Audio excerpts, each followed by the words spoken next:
anybody knowing what they're doing up there. So if we would actually change our system to something like this, we may be on the beginning inroads to fixing some of our problems here. If you go to their world, it's seemingly very, very quiet. There's no cars. It's very peaceful. Billy says the people, for the most part, it looks like either they're asleep or they're all in a trance. He says they're very, very mental. They communicate very openly, like in an open consciousness, like an open phone line. And he says there's something going on he didn't understand quite at first. He says, because we're not doing any of this. Imagine that all of us had become mentally so powerful that not only could we listen to each other's thoughts, but we got to the point where we could really honestly tune in with nature and understand it. You could really communicate with a leaf, and you could literally talk to a rabbit as it was walking by you. We were really tuned in with the world we were living in. And then it fell upon us, as the elders of the planet, to do something about a deteriorating environment.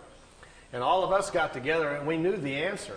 We knew if we took part of our mental force and projected it into the atmosphere, we could not only clean it up, but we could put an energy into the atmosphere which would help all the creatures in nature. Everybody would live longer. We wouldn't get sick any longer. Our metabolism would change, and we could control the quality of our physical life. We understood this. So we all sat down one day and said, let's do it. We took hands, we charged our minds up, we got into a higher self as high as we could, and we charged the atmosphere up, and it changed all the life on the planet. People quit getting sick. People quit being emotionally unhappy. It stabilized the planet. The food started changing so that when you ate a small pear or a peach, you no longer got hungry. You didn't need to sleep as much because there's available energy to everyone. Everyone could tune into it to become educated. There was no need for schools. All we had to do was teach our children to sit down and tap into this consciousness, and all of the knowledge of the elders would be available to them. This is how they're living on their world. And they protect this mental environment. They don't let people from other worlds come and interrupt it and upset it. If you and I were to show up there with our cameras and our tape recorders, wanting to, have them stand in front of a tree so we could take their picture, they may accommodate us. But Billy said even when he was there, he continually felt like he had to be quiet, like he was in a church or something, like he knew he was upsetting something going on. He says they don't like a lot of visitors because normally the visitors aren't tuned into what they're doing mentally. And it's looked upon like a virus or a sickness in the atmosphere when lower life forms come to visit. I told Billy, I says, but I thought they'd ask you on a couple of times if you'd like to come back and live there. He says, yeah, you can do that. And I says, well, how would they do that? You being a much younger life form, or even me or somebody else, if we went to live there, I mean, they would let us do that? And he says, well, it's possible. They brought some people there. He says, they might put you in an out-of-the-way area. But he says, they have a way of redoing your thinking. They can fix your brain right up. I said, how do they do that? And he says, oh, it's a thing that happens, and he talks, his English isn't very good. He says, before you're born, when you're inside your mother, he says, between the 8th and the 15th week is when your spirit sends the information to the mother about who's coming in from the other side. And there's a signal, a pulse signal that comes into mom's DNA that says, such and such is coming in, so we need to create a brain network that's strong enough to contain all the accumulated wisdom that's coming in. And then once the brain is formed with mom's DNA and this new signal that comes in, he says, as the body begins to form, after about the 4th month, he says, when there is commitment, when the spirit is ready to come in and it looks like we've got to go here, we're going to have a full pregnancy, he says, then something happens in the acids in the brain. He says, there's a copy of all of your accumulated wisdom from all of the lifetimes goes into the brain and the acids in the brain. And that's what kickstarts, so to speak, your consciousness, creates your thoughts. That's why one child is so different than another when they come in. You got one that's screaming, wild, yelling, throwing fits. The other one's very quiet and smiling, just wants to watch television. This is what sets up your personality and your character traits when you come in. It's that initial download of your personality as you're flowing forward from lifetime to lifetime. It's your operating system that's coming into play. He says if you were to go to a Pleiadian world, they can transplant the acids in your brain and change you overnight. He says you even get choices, almost like designer choices. What would you like to be like? They can take the acids from other people's minds and so forth and put them into your brain, and it only takes about 24 hours and you are changed. You are, for the most part, it's high-speed injected learning. But he says the trade-off is you're no longer exactly you, because who we are as a personality and as a character is a large reflection of what we know, how we think, and how we act. And all that's going to change very, very quickly overnight. So you would have to be willing to put up with that. You're going to go through some dramatic shifts in personality, as well as your intellect is going to dash forward very quickly. So usually what they do is they kind of like pick out the style that you need. If you're a scientific person, lean that way. If you're a more nature person, whatever it is you might be leaning towards, they can give you these kind of injections, so to speak, slowly over a period of a few weeks and very gently change you into a different person. You get up to their speed mentally. And the nice part, he says, is as soon as you pass over, finish that lifetime, it carries forward. That wisdom carries forward into your spiritual self. They'll teach you how to do it. Then your next lifetime, it sticks. So you've, in effect, kind of taken a shortcut in the evolutionary cycles and skipped a few lifetimes down the road. So there are potential shortcuts. It is quite possible to do that. I think what I'll do here, I've got some movie film too of the crafts flying around, and then I want to do a little drawing and go over some of the mind and spirit things we've learned from them about how levels of consciousness and thinking and so forth. I didn't get to do any of these things the last time I was here, so I thought that might be kind of entertaining tonight. But before we get to that part, any questions you'd like to ask about ships, Pleiadians, landings, anything else? Anybody got a question about anything you want? I'm open to ideas. Hi. Hi. What kind of contact have you heard is still happening, say, in the last year and a half or so? And are you still in contact very much with them? Well, I was there like 86 or 90. All these pictures were taken 75 through 78. The last photo session you saw, that last ship was in 81. After that, he has had a few sporadic contacts, but not much of anything. In 80, when I was over there, Billy told me they weren't coming by anymore. He was not having any more contacts. He would have what he called social calls, where every now and then he would feel him in his head, or they'd talk to him in his head. You might see the disc over the house for a few seconds. They would just kind of check in on him. But the organized, ongoing contacts for his education and our benefit were all over. They weren't going to do that any longer. They'd stopped doing that part. While I was there, I did get to see ships a couple of times. In the last 2 or 3 years, the people that live there at the house with Billy say that he's had a couple of more contacts, and they've been written down in notes. I've read them. Frankly, I don't believe them. I don't think they're written by Billy, for one thing. I think people around the house who have more of a vested interest financially are trying to proliferate the contacts. Billy, no one's met Billy. You wouldn't know if he wrote it or he had not. No one would know unless you understood him and his personality and what he's really like.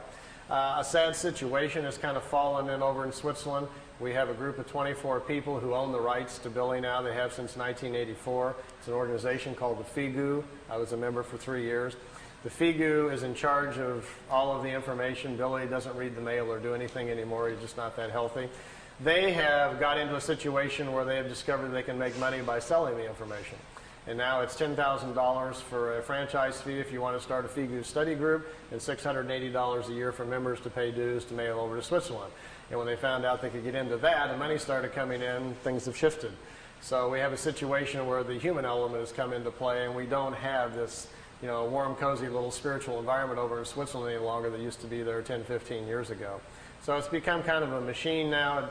It almost seriously borders, I hate to use the word cult, but they've gotten so closed-minded about things that it's going that direction. They're no longer open to other people's interpretations. They're mad at everybody, and it isn't a real healthy situation any longer. I kind of gave up communicating a couple of years ago. All I was doing was getting into arguments with people. Either they're mad that I don't come over anymore, or they're mad I wrote a book, or they're mad I'm doing this or that. And it's not why I went there to begin with. I was just a traveler on the road, stopping for my own personal experience and education, much like you go to the pyramids or the Great Wall. You go to benefit yourself and to learn and keep moving on. And they were mad at me for stopping in and moving on. I resigned from the group in 1990. I wasn't mad at anybody. I just didn't want to be part of this group attitude any longer. I started getting nasty phone calls just because I would talk to other people or they didn't want me doing this or that. And I says, this is getting really out of hand. I says, I am not a follower type, quite plainly. I'm a road traveler. I'm a troubadour, if nothing else, or a vagabond. So you got the wrong guy to try to control and put the screws on. So then they sent me like a 5-page contract to sign that I wouldn't talk to anybody and only do what they told me and blah, blah, blah. And I just kind of chuckled and laughed. I said, last-ditch effort of a desperate group. So I made a nice videotape, sit down in the living room, thanked him very much for the experience, but resigned from the group, and thanked Billy for the experience, and I haven't been back over there since. So So I'm just still going down another road, still looking for things, you know. Anything else you want to chat about? I did at Billy's, and they were in such an unusual way that it sounds pretty strange. I can't do it on my own. When I was young, my mom was part of what was called the National ESP Board in the 60s. We had a guy named Harold Sherman, Little Rock, Arkansas, was teaching the government what ESP was. My mom was one of those 5 people they brought in that was clairvoyant, and underneath it all was the government trying to see if we had these unique people who could see what the Russians were doing or whatever, you know. My mom could see what was going to happen tomorrow. She couldn't see beyond that, like short-range, clairvoyant type. And because she could do things and was very into it, at an early age, my mom taught me all about the crystals and floating things and where the different areas of your mind are. So I knew a few things when I got there. And Billy recognized that right away. And when he did, he says, "How much do you know?" And he sat down, we began to talk, and I found out he knew a lot more than I did. But I understood the basics of it. So he says, "Try doing this." And he would give me some mental gymnastics to do with symbols to see how strong I was. And then I would get in the pyramid to try it to see if I could cause things to happen and so forth. Well, I got to a point after a little while that he would say, "Well, I'll meet you tonight. You go to bed, and I'll give you the symbol to use, and I'll meet you, and we'll go aboard the craft." He says, "Okay." So I would go do my breathing things I was supposed to do, and I would invoke the symbols and lay down, do my thing, and get into my blank mode. And then I would hear his little bitty voice, "Hello, Randy." And the first couple times it happened, I jumped up. I thought he was at the door. It kind of spooked me. But he wasn't at the door. He was up there waiting for me. Billy gets out of his body as easily as you and I walk out the front door. He gets out of his body, and then he came to get me. And after I didn't do it right the first few times, and I got onto it, then next thing I know, I'm on board a craft, but it's like you're a fly on the wall. No one talks to you, addresses you, and I would watch Billy communicate with them, but no one ever would look my direction. I never felt anything. I was strictly there as an observer. And I don't know how he actually did it, but I can't do it on my own. I never got to go out on a craft all by myself physically or anything, but I had months of experiences like that. And mostly I was told the reason that they would do that, without having gone through the early childhood of opening up the spiritual language in my mind, they said that most of the people on the planet who are of that old Lyrian genetic are older than most of the other people. And if they are, buried inside them already in their spiritual side are the old memories of the Lyrian lifetimes. And as Lyrians, they've already lived on worlds that are far more advanced than the one we're on right now, so it'll come to them easier. So they said all I really needed to do was be exposed to the ideas, and the whole chapter would come back to me. So that's kind of what happened.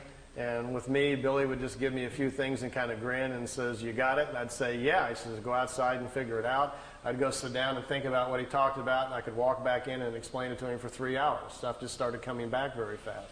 So he says, "We don't need to teach you as much as we just need to wake you up. And once you're awoken, then you can go do whatever you want to with it." So that's the kind of context I had. Yeah. Yeah? Well, when you talk about Illyrian entity or other cultures or whatever, Yeah. aliens, if reincarnation is a fact, I mean, you can't tell what a Lyrian, I mean, what do you call Lyrian? Lyrian. By walking down the street, because No. the bodies are not going to be all in one. Right. We're all mixed up. No license plates, anything there. No, we can't really. For the most part, the ancient Lyrians, when they first came here, stood out quite a bit. They were 7 to 9 meters tall. They came from different worlds with different atmospheric pressure, so they'd be easily spotted. He says this is what went later on to much of the Greek myth and the folklore about the giants. The Lyrians also are the people who in the past have taken earth people and mixed them with fish and with animals and other things, creating the old stories of mermaids and different things. Those things actually kind of happen. But their bodies, after a few incarnations, will deteriorate down to normal size because of the sun that they're living within. It will come back down. So, no, we can't really. And because we've mixed up 7 or 8 races on Earth that are now even more than ever beginning to intermarry and mix up, there's another big problem, which I'll explain after the break, about how our spirit doesn't go in the right place. We're doing that a lot. We're getting people out of their normal paths where they're not coming in where they're supposed to and when they're supposed to. And that causes problems and puts them within different families where they're out of step and so forth. So there are things that are going on. And I'm going to kind of explain that to you in natural order on the second part here a little bit. Yeah? You get 2.